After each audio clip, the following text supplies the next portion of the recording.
Economics, Standard 11, Unit 2, Determinants and Measurements of Elasticity of Demand. Determinants of elasticity of demand. There are a number of determinants of elasticity of demand. The first one is availability of substitutes. If close substitutes are available for a product, then the demand for that product tends to be very elastic. If the price of that product increases and buyers will buy its substitutes, hence fall in its demand will be very large. The price elasticity will be also larger. For example, vegetables. If the price of brinjal goes high, the consumer buys the other vegetables. But for salt, there is no close substitutes. Hence, even if price of salt increases, the fall in demand may be zero or less. Hence, salt is price inelastic. Vegetables price elastic. Salt is price inelastic. And so the first point is availability of substitutes. Availability of substitutes. Secondly, proportions. The important point, that is proportion of consumer income spent. Proportion of consumers' income spent.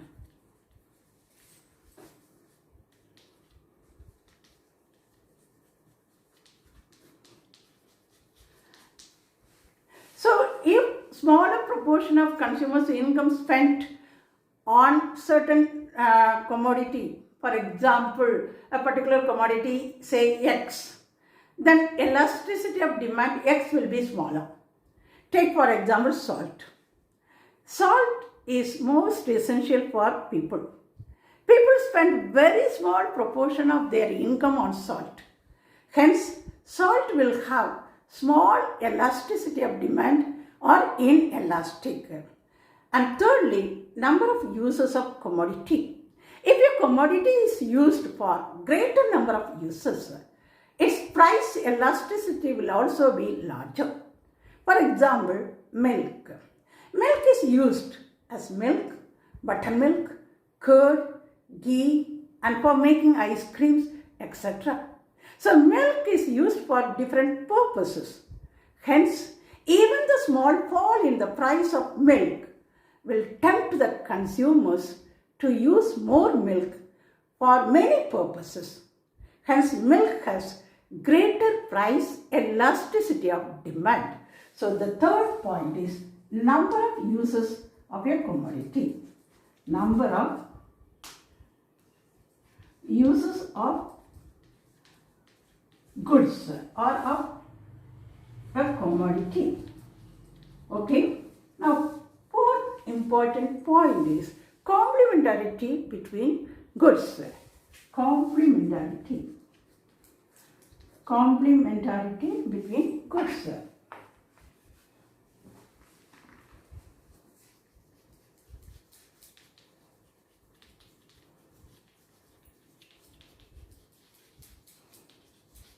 So, complementarity between goods means, now for example, petrol. So, along with petrol, lubricating oil is also needed for running automobiles. Here, a rise in the price of lubricating oil may not reduce the demand for that is lubricating oil and so on. Hence, the complementary goods here, lubricating oil will be price inelastic. And fifthly, time. In the long run, the price elasticity of demand for many goods will be larger. This is so because, in the long run, many substitutes can be discovered, invented, and produced. Therefore, the demand is generally more elastic in the long run than in the short run. In the short run, bringing out new substitute is very difficult for producers. So, in the short run, that is, demand for goods will be less for substitutes especially.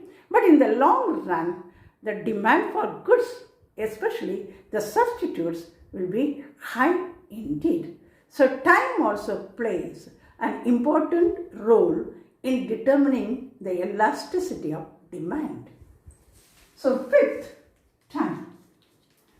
So, we can easily remember the 5 important determinants of elasticity of demand: availability of substitutes, proportion of consumers' income spent, and thirdly, number of uses of goods, and fourth, complementarity between goods, and fifth, time.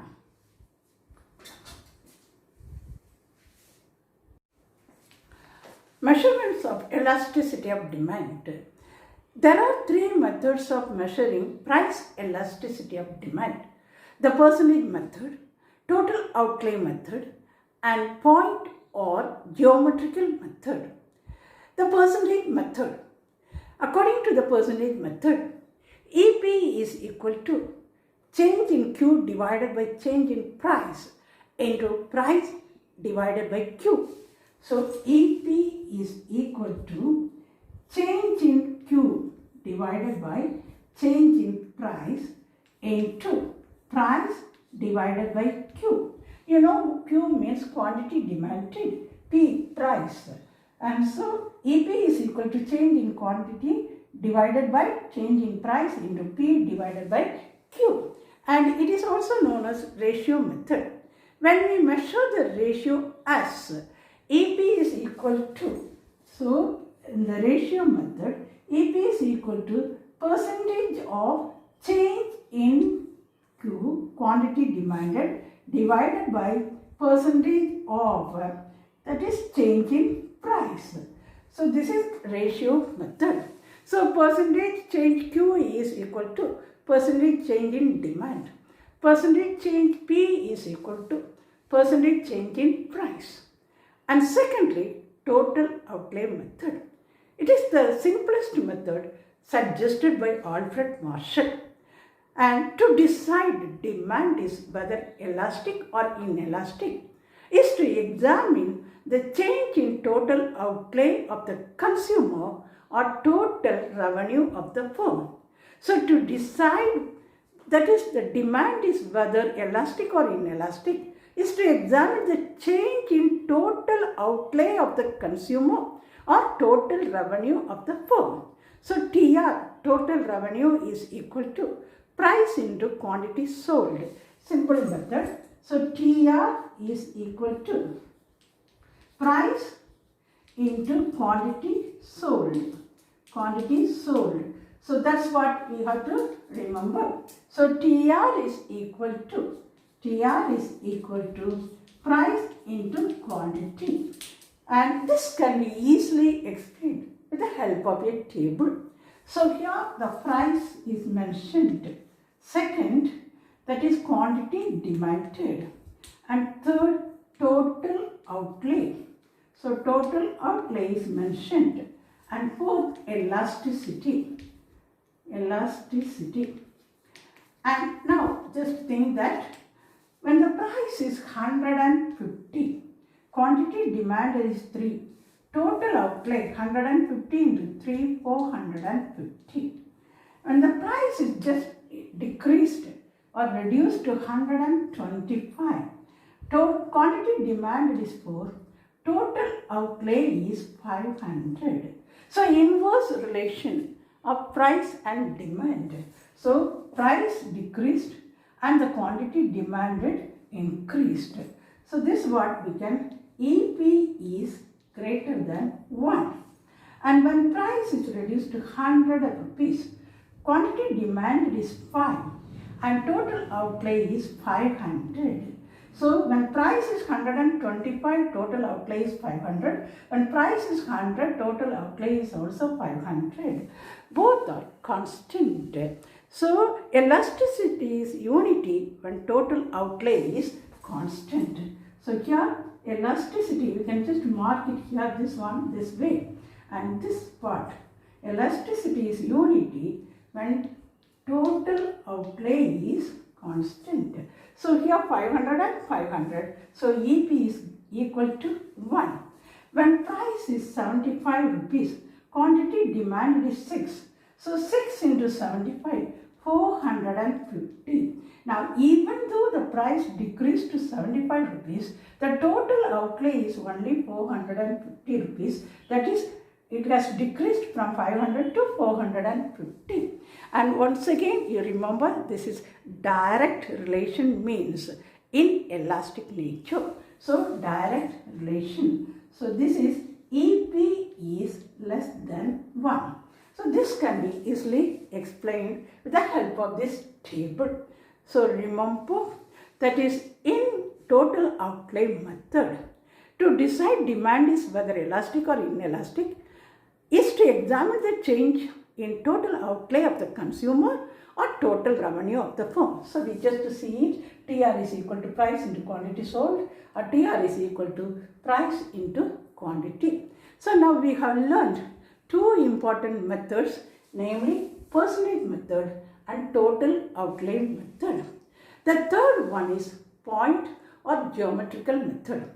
Let us learn point or geometrical method and the importance of price elasticity of demand in the next class.